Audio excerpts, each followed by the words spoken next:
Disclaimer: This content is for educational purposes only. It is not financial advice. Please do your own research. Hello everyone, आप सभी का स्वागत है आज के इस नई वीडियो में। तो आज का ये जो वीडियो है इसमें हम डिस्कस करेंगे जून का जो भी हमने पेपर ट्रेड किया है, वर्चुअल ट्रेड किया है, उसका क्या स्टेटस है, क्या कंडीशन रहा है, क्या प्रॉफिट एंड लॉस, क्या क्या स्ट्रैटेजी हमने फॉलो किया है इस पूरे मंथ, और कहाँ हमें प्रॉफिट मिला, कहाँ लॉस मिला, प्रॉफिट मिला तो कितना मिला, उन सारी चीज़ों को देखेंगे। फिर लास्ट में कंक्लूड करेंगे कि कौन सा स्ट्रैटेजी है जो बहुत अच्छे तरीके से काम कर रहा है, उस स्ट्रैटेजी को बताएंगे, डिस्कस करेंगे उसके बारे में। ठीक है। और आपको पता होगा इससे पहले वाले वीडियोस में हमने अप्रैल मंथ का पेपर ट्रेड देखा था यहाँ पे। ठीक है। फिर मई मंथ का देखा था और फिर फाइनली जून मंथ का देख रहे हैं। ठीक है।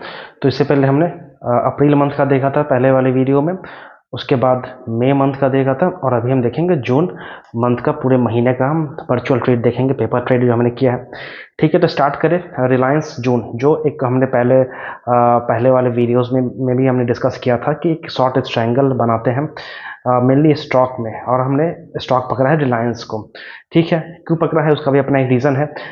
तो शॉर्ट स्ट्रैंगल हमने किया था यहाँ पे रिलायंस 1440 का हमने कॉल शॉर्ट किया था।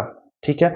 और 1290 का पुट शॉर्ट किया था, एक एक लॉट, इसी को बोलते हैं शॉर्ट स्ट्रैंगल। जब हम OTM सी और OTM पी, कॉल और पुट दोनों को शॉर्ट करते हैं तो हमें क्या मिलता है, प्रीमियम मिलता है। ठीक है। प्रीमियम कितना मिला, तो 9.75 और 10.95। ये हमने लिया था 27/5 को ही लिया था, मतलब पिछले महीने से क्वारी फॉरवर्ड कर रहे थे। ठीक है। ये हो गया रिक्वायरमेंट। फंड रिक्वायरमेंट क्या हो गया, 1,14,000 उस टाइम के हिसाब से लग रहा था। लेकिन होता क्या है, मार्केट जो है एक तरफ नीचे गिरने लगती है, और हमारा जो पुट साइड है वो कहीं ना कहीं लॉस देने लगता है। लॉस देने लगता है मतलब ये लॉस देने लगता है।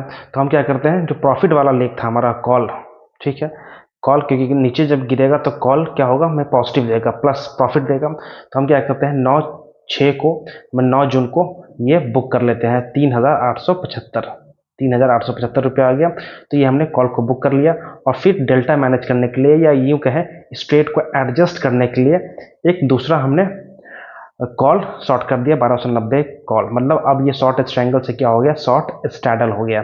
1290 का पुट शॉर्ट है, 1290 का कॉल शॉर्ट है। तो ये एडजस्टमेंट करके हमने क्या किया, इसे शॉर्ट स्टैडल बना लिया। फिर मार्केट क्या हुआ, जो रिलायंस का स्टॉक था वो नीचे गया, फिर ऊपर गया, और फिर एट द एंड जो 30/6 को जो इसका ये क्लोजिंग था, लास्ट डे था इस एक्सपायरी का, दोनों ही क्या हुआ, एग्जैक्ट 1290-91 के आसपास जाकर क्लोज होता है। क्लोज होता है तो हमें क्या होता है, दोनों लेग से पूरा प्रॉफिट देखने को मिलता है। तो टोटल जो प्रॉफिट इस ट्रेड से मुझे मिला 21,800, 15% इंटरेस्ट मिल गया। ठीक है। तो ये जो शॉर्ट स्ट्रैंगल है, ये मुझे प्रॉफिट देखने को मिला। ठीक है। फिर निफ्टी में हमने एक इंडेक्स में शॉर्ट स्ट्रैंगल ही किया था, कॉल पुट दोनों शॉर्ट करना, लेकिन यहाँ मुझे फाइनली लॉस देखने को मिला इस स्ट्रैटेजी में। फिर निफ्टी में हमने बुल पुट स्प्रेड में बुलिश था तो पुट स्प्रेड करके पुट शॉर्ट किया, फिर उसके OTM में जाके पुट बाई किया। इस स्ट्रैटेजी को हमने यूज़ किया। यहाँ भी हमें क्या हुआ, अल्टीमेटली शॉर्ट ये SL हमारा हिट हुआ, यहाँ भी लॉस हुआ। ठीक है। फिर कुछ हमने कॉल स्टॉक के कॉल बाई किया, अलग अलग स्क्रीनर यूज करके, स्ट्रैटेजी लगाकर। ठीक है। तो बेसिकली क्या होगा, पेपर ट्रेड में हम क्या करते हैं, प्रैक्टिस करते हैं, कंफर्मेशन खोजने की कोशिश करते हैं कि ये जो हम स्ट्रैटेजी फॉलो कर रहे हैं या सही है या नहीं। तो यहाँ पे हमने 3 स्टॉक कॉल बाइंग स्ट्रैटेजी अपनाया, स्क्रीनर यूज़ किया। यहाँ पे इंडसइंड बैंक का 910 का कॉल बाई किया, फिर अपोलो हॉस्पिटल में कॉल बाई किया, फिर लॉरेंस लैब में बाई किया। तो अगर इस तीनों में देखें तो एक में हमारा 11,500 का प्रॉफिट देखने को मिला, बाकी में हमारा एसएल हिट हो गया बाकी स्ट्रैटेजी में। ठीक है। फिर हम निफ्टी में आते हैं। निफ्टी में हमने फिर बियर कॉल स्प्रेड किया, मतलब बियर मतलब हम ये इसका स्ट्रैटेजी की बात करें तो ये क्या होता है, आपका बियर साइड स्ट्रैटेजी होता है, जहाँ पे हम कॉल सेल करते हैं और उसके OTM में जाके कॉल बाई करते हैं। तो यहाँ इस स्ट्रैटेजी की बात करें तो यहाँ भी हमारा क्या हुआ, 12,496 का एसएल हिट हुआ, यहाँ भी लॉस देखने को मिला। उसके बाद हमने क्या किया, पुट बाई के स्ट्रैटेजी यूज़ किए। ठीक है। तो यहाँ पे हमने बहुत सारे इसमें इस स्ट्रैटेजी का यूज़ करते हुए ट्रेड लिया। तो उसमें अगर हम बात करें तो एक में प्रॉफिट हुआ 6,000 का, फिर 2 ट्रेड एसएल हिट हुआ, फिर एक प्रॉफिट देखने को मिला, फिर 2 ट्रेड एसएल हिट हुआ, फिर 3 ट्रेड हमारा क्या हुआ, प्रॉफिट देखने को मिला। उसी प्रकार से bull put spread, call buying strategy या पुट बाइंग स्ट्रैटेजी, तो ये तीनों हमने स्ट्रैटेजी किया तो लगातार हमें क्या है असल हिट देखने को मिला। तो ये इस पूरे मंथ का, जून महीने का क्या हुआ, अलग अलग स्ट्रैटेजी का यूज करके हमने ट्रेड किया। अगर हम समराइज करें तो टोटल जो एक स्ट्रैटेजी था शॉर्ट स्ट्रैंगल जो रिलायंस वाला था, तो हमें एक ट्रेड हमने लिया और हमारा प्रॉफिट हो गया 21,800 का। फिर इंडेक्स शॉर्ट स्ट्रैंगल जो निफ्टी में हमने शॉर्ट स्ट्रैंगल बनाया था वो पूरा एसल हिट हुआ। फिर बुल पुट स्प्रेड, यहाँ भी एसल हिट हुआ और यहाँ भी लॉस देखने को मिला। फिर कॉल बाइंग स्ट्रैटेजी, यहाँ भी एसल हुआ, यहाँ भी लॉस ही हुआ ओवरऑल। तो बियर कॉल स्प्रेड, इस स्ट्रैटेजी में भी लॉस हुआ। ठीक है, फिर पुट बाइंग स्ट्रैटेजी था, यहाँ कहीं ना कहीं हमें, क्योंकि पुट बाई का हमने बहुत सारा ट्रेड लिया था इस बार, वह 1 2 3 4 5 6 7 8 9 10 11 12, तो 12 ट्रेड लिए। 12 ट्रेड में ओवरऑल 3,165 का प्रॉफिट हुआ है। बाकी बुल पुट स्प्रेड यहाँ भी लॉस देखने को मिला।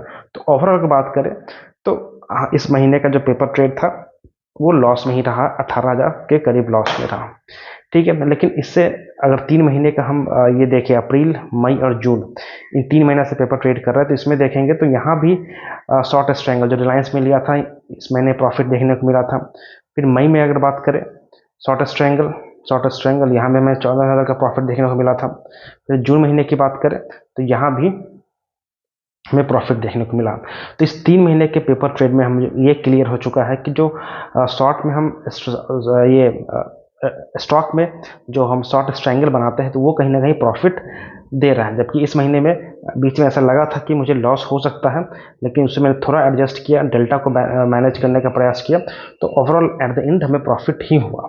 तो कहीं ना कहीं ये कह सकते हैं कि ये जो स्ट्रैटेजी है इसके फॉलो करते हुए हम आगे बढ़ सकते हैं और फिर ये कर सकते हैं। ठीक है, तो हो सकता है अगले 1 2 महीने के बाद मैं रियल ट्रेड स्टार्ट करूं और पहला जो मेरा स्ट्रैटेजी होगा वो शॉर्ट स्ट्रैंगल ही होगा, जो हमें रिलायंस में ही यूज़ करूंगा। ठीक है, रिलायंस में यूज़ करने का एक अपना लॉजिक है कि ये कम वोलेटाइल होता है। ठीक है, वॉल्यूम इसमें अच्छा खासा देखने को मिलता है, इस कारण से मैं ट्रेड कर रहा हूँ। बाकी अगर बाकी स्टॉक भी मुझे मिलता है तो मैं वहाँ भी ट्रेड कर सकता हूँ।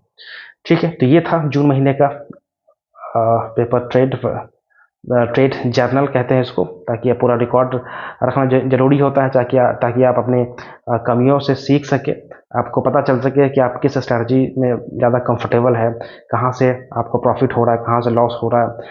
ठीक है, तो इस वीडियो में फिर इतना ही रखते हैं। आगे एक वीडियो देखने के लिए अगर चाहते हैं कंटिन्यू करें तो चैनल को सब्सक्राइब करें। मिलते हैं नेक्स्ट वीडियो में। Thank you very much.